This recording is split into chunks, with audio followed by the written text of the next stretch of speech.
Assalamualaikum wabarakatuh.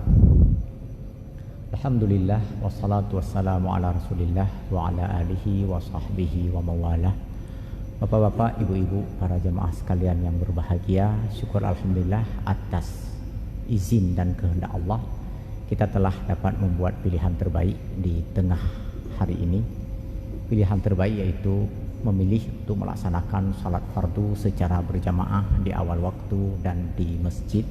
Sungguh ini merupakan pilihan terbaik dari semua pilihan yang terbentang di hadapan kita saat ini. Mudah-mudahan memberikan semangat, motivasi dan inspirasi kepada kita untuk mempertahankan pilihan ini sehingga membuat pilihan-pilihan terbaik di sepanjang hidup kita. Dan juga semoga kita mampu memompa, menginspirasikan, memotivasi, menyemangati anggota keluarga, kerabat dan sahabat kita, anak, keturunan dan cucu kita semuanya untuk membuat pilihan-pilihan terbaik pula seperti yang kita lakukan saat ini. Bapak Ibu yang berbahagia, Rasulullah menikahi Khadijah pada usia beliau 25 tahun. Dari perkawinan tersebut mereka memiliki 6 putra putri dari 7 putra putri Rasulullah. Putra tertua bernama Al-Qasim, yang kedua bernama Zainab, yang ketiga Ruqayyah, keempat Ummi Kalsum, kelima Fatimah dan keenam Abdullah. Yang putra 2 orang meninggal di masa kecil, sedangkan yang putri sempat menjalani kehidupan dewasa, tetapi hampir semua mereka atau 4 diantaranya, 3 diantaranya meninggal sebelum Rasulullah wafat. Hanya 1 yaitu Fatimah yang meninggal belakangan atau setelah wafatnya Rasulullah. Nanti ada 1 putra lainnya Rasulullah dari istri yang lain selain Khadijah yang beliau nikahi nanti pada saat menjelang hijrah, yaitu Ibrahim. Bapak Ibu hadirin kaum muslimin yang berbahagia, semasa hidup berdua dengan Khadijah, beliau menjalani kehidupan normal seperti orang-orang Arab, orang-orang Quraisy lainnya. Ada saat-saatnya berdagang, ada pula saat-saatnya beternak. Dan yang paling banyak disampaikan penjelasannya oleh para sejarawan adalah bahwa beliau lebih tekun atau lebih banyak menghabiskan waktunya untuk keperluan berdagang. Hal ini juga karena situasi karena kondisi waktu itu yang istri beliau adalah seorang peniaga atau seorang saudagar. Kemudian juga perlu kita amati bahwa Mekah seperti yang sudah kita bahas sebelumnya adalah sebuah kota transit yang disinggahi oleh para pedagang dari dan menuju utara serta selatan dari kota Mekah, terutama Syam, Syria dan Yaman, dan bahkan juga ada beberapa pelintas lainnya sampai ke benua Afrika dan hingga ke Cina. Ada yang melintas dan memilih untuk singgah beberapa waktu di Mekah.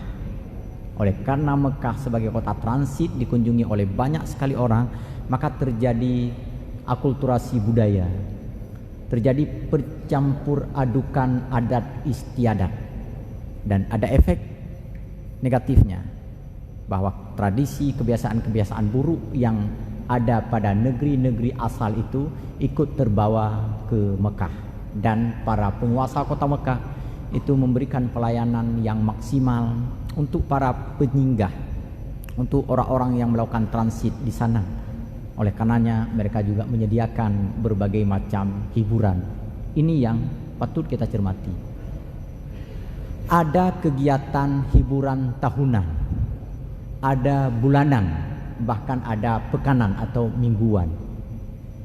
Dan yang namanya hiburan itu diakses tidak hanya oleh para pelintas dan orang transit, tetapi juga oleh orang-orang asli, orang-orang tempatan. Ada sejumlah tarian yang dipertontonkan, ada sejumlah kegiatan sastra berbalas pantun, bertanding syair, sayembara dan segala macam. Ada juga kegiatan olahraga, memanah, bergulat, bermain anggar, pacuan kuda, dan sebagainya, yang itu menjadi tontonan menarik bagi para orang-orang transit dan juga bagi masyarakat tersebut. Yang menarik di sini adalah dari sekian puluh, mungkin ratusan kali kegiatan-kegiatan tersebut diselenggarakan, Nabi Muhammad tidak bisa ambil bagian di dalamnya. Ini beliau kisahkan sendiri di dalam sejumlah hadis-hadis yang nanti diriwayatkan oleh Imam Bukhari dan Muslim. Di masa kanak-kanak ketika beliau bersama Bani Sa'ad, beliau pernah pulang terburu-buru menuju Mekah untuk melihat satu pertunjukan. Apa yang terjadi? Belum sampai ke Mekah beliau terjatuh karena kesandung batu. Saat terjatuh itu beliau merasa sakit kakinya dan perlu istirahat. Bersandar di sebuah tempat yang teduh sehingga beliau tertidur di situ. Saat bangun, kegiatan pesta penyelenggaraan hiburan tadi telah usai. Pada kali yang lain, di masa beliau dewasa, beliau juga pernah memberitahukan kepada istrinya Khadijah untuk menyaksikan sebuah pesta baru, sebuah kegiatan baru yang diselenggarakan oleh orang-orang Persia di Mekah waktu itu.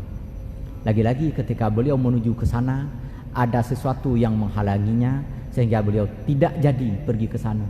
Kalau saya nggak salah, karena ada temannya yang kurang sehat, beliau menjenguk sang teman, dan sang teman ini membutuhkan bantuan terus-menerus dari beliau, sehingga lagi-lagi pesta-pesta tersebut terlewatkan.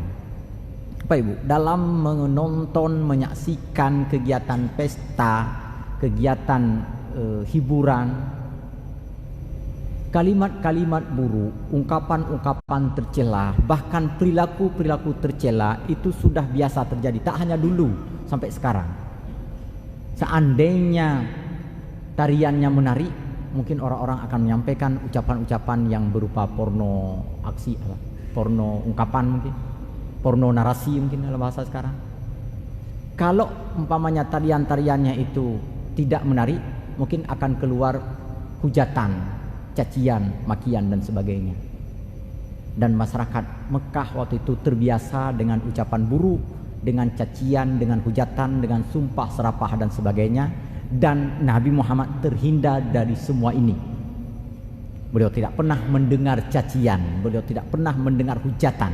Dan ketika tak terbiasa mendengar, maka juga tak mampu melafalkan kalimat-kalimat tersebut. Bapak Ibu, sekarang kita lihat di mana masyarakat yang terbiasa mendengar omongan-omongan buruk, maka dia juga akan mengeluarkan ucapan-ucapan buruk pula karena terbiasa.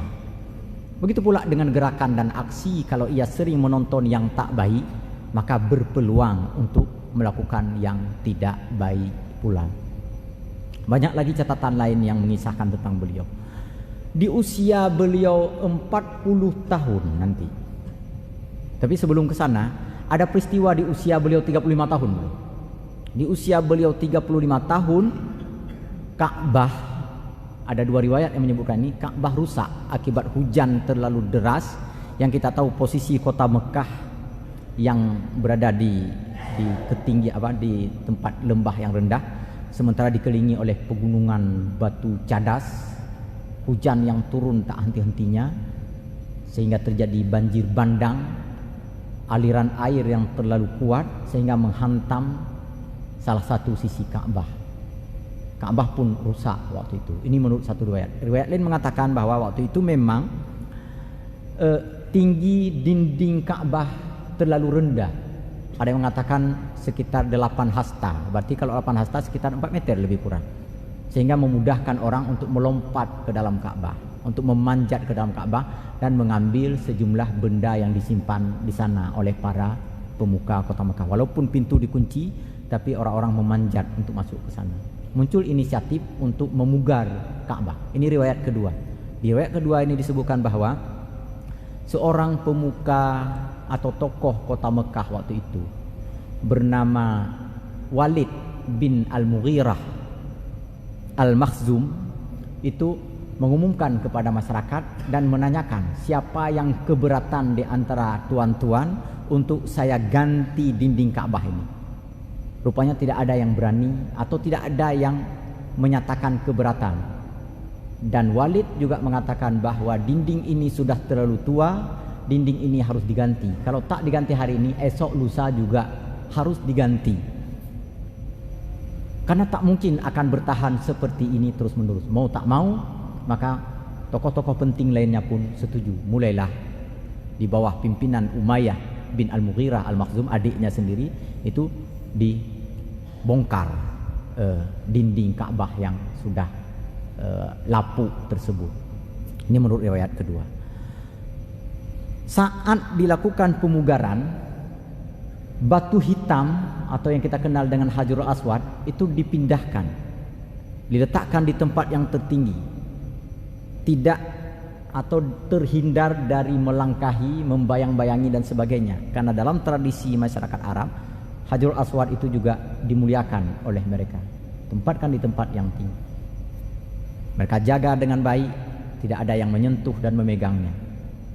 Selesai renovasi Ka'bah, muncul pertanyaan, siapa yang paling berhak meletakkan kembali batu hitam itu ke tempat asalnya? Walid bin Mughirah mengatakan, saya yang paling berhak, atau kami dari kabilah kami yang mengusulkan, yang berinisiatif untuk memperbaiki Ka'bah tadi. Bani Hashim, keluarganya Nabi Muhammad, mengatakan, kami yang menjadi pelayan Ka'bah terus menerus sejak dari zaman dahulu. Kemudian keluarga lain, kabilah lain juga mengatakan. Waktu itu sampai mereka tarik pedang untuk berperang, untuk bertarung siapa di antara mereka yang paling berhak untuk meletakkan kembali. Taruhannya adalah siapa yang kalah maka diam, siapa yang menang dialah yang paling berhak meletakkan kembali Hajarul Aswad di tempatnya. Dalam keadaan panik seperti itu, dalam keadaan kesal dan penuh kebencian antara satu sama lain, muncul Nabi Muhammad dalam usia 35 tahun waktu itu, menarik selembar kain panjang lalu mengatakan, bagaimana kalau kita angkat bersama batu ini, kita pindahkan dari sana lalu kita letakkan bersama. Bagaimana caranya? Caranya adalah batu itu kita taruh di atas kain, lalu semua pemuka kabilah ini megang di ujung kain. Mereka pun akhirnya setuju. Batu itu diletakkan di atas kain, lalu rame-rame membawa kain itu yang di atasnya, yang di atas kain itu ada batu, lalu diletakkan kembali di salah satu sisi Ka'bah. Maka dengan demikian solusinya waktu itu dianggaplah oleh mereka selesai, tidak terjadi pertumpahan darah antara sesama masyarakat Quraisy. Banyak lagi peristiwa-peristiwa sebelum beliau menjadi rasul. Menjelang beliau berusia 40 tahun, beliau sudah terbiasa meninggalkan kota Mekah yang penuh hiruk pikuk tadi, yang hampir setiap waktu ada saja hiburan, ada keramaian, ada hujatan, ada cacian. Dan satu di antara tempat yang paling beliau gemari untuk memisahkan diri atau mengasingkan diri adalah di puncak Jabal Nur. Di puncak Jabal Nur itu ada gua kecil yang hanya muat untuk 1-2 orang barangkali. Di dalam gua itulah beliau duduk sambil berzikir, mengingat nama Allah sesuai dengan tradisi agama Nabi Ibrahim dan Nabi Ismail alaihi wasallam. Lalu kemudian merenung, mentadabburi apa yang bisa dilakukan untuk kaum dan bangsanya agar mereka lebih baik di masa depan. Berkali-kali beliau pergi ke situ, termasuk pada puncaknya adalah pada malam ke-17 di bulan Ramadan, di usia beliau genap 40 tahun. Maka saat itu datanglah malaikat Jibril, lalu menyapa beliau dengan sebuah sapaan singkat.